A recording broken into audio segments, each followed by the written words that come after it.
دیکھ کر میں حیران ہو گیا.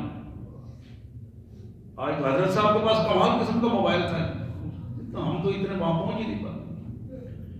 یعنی کہ کیا ہے یہ نفس کی بدتینتی ہے اندر سے، جو اس نفس کو خوش کرنے کے لیے ہم نے اس کے بدلے میں جہنم کو خرید لیا.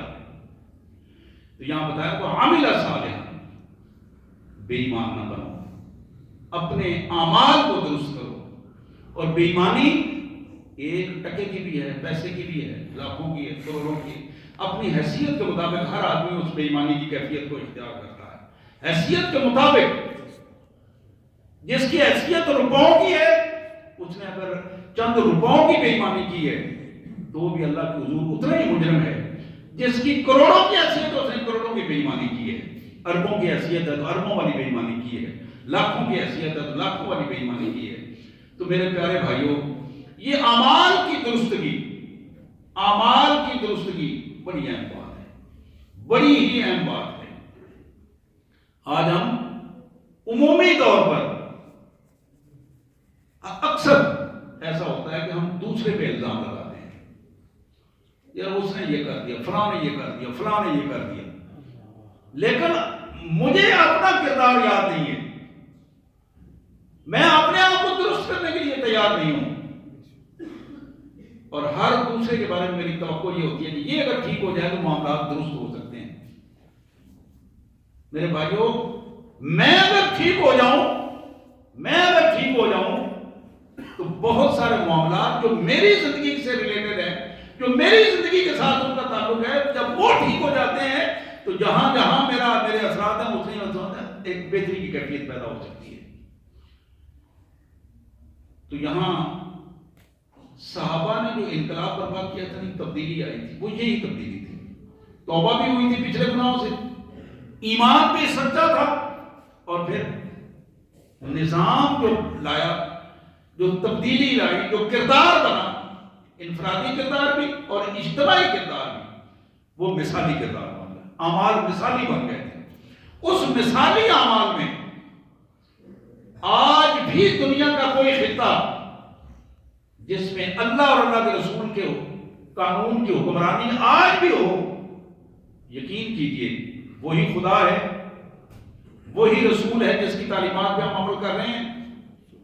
کوئی تبدیلی نہیں ہے اور کوئی کمی نہیں ہے. قرآن میں اللہ نے فرمایا کہ میرے خزانے اتنے لامتناہی ہیں تم سوچ نہیں سکتے ہو. ہم انسانوں کی قدر کے مطابق، ان کے حیثیت کے مطابق اپنے خزانوں سے ان کو دیتے ہیں، ورنہ یہاں کوئی کمی نہیں ہے. نہ سونے کی کمی ہے، نہ چاندی کی کمی ہے، نہ کسی چیز کی کوئی کمی نہیں. جس کو میں جو دینا چاہوں، نوازنا چاہوں، جتنا دینا چاہوں، جب دینا چاہوں، میرے لیے کوئی رکاوٹ نہیں ہے. لیکن لینے والا تو ہونا نہیں. کوئی قابل ہو تو ہم شانے کئی دیتے ہیں، ڈھونڈنے والوں کو دنیا بھی نہیں دیتے ہیں. تو یہ تو ایک نظام ہے. اس نظام میں ہم اپنے آپ کو اگر اللہ کے بندے ثابت کر سکیں، توبہ کے حوالے سے، ایمان کے حوالے سے، اعمال صالح کے حوالے سے، تو آپ یقین کریں کہ یہ دنیا عملی طور پر ہمارے سامنے جنت نظر آئے گی. اس جنت کے حاصل کرنے کے لیے، یہ جنت جب میں اسے جنت بناؤں گا تو یہ جنت دوسروں کے لیے جنت بنے گی. دوسرے جنت بنائیں گے، وہ میرے لیے جنت بنے گی. یہی جنت ہے جو ایمان والے باہم ایک دوسرے کے لیے آسانیاں پیدا کریں. میرے آقا نے تو یہاں تک فرمایا کہ ایمان والوں، جب تم مسجد میں آتے ہو، صفے بناتے ہو، تمہارے کندھے اپنے بھائیوں کے لیے نرم ہو جانے چاہیے. اب ذرا غور کیجیے اس بات پہ. یعنی یہ معاشرے کی ترتیب ہے.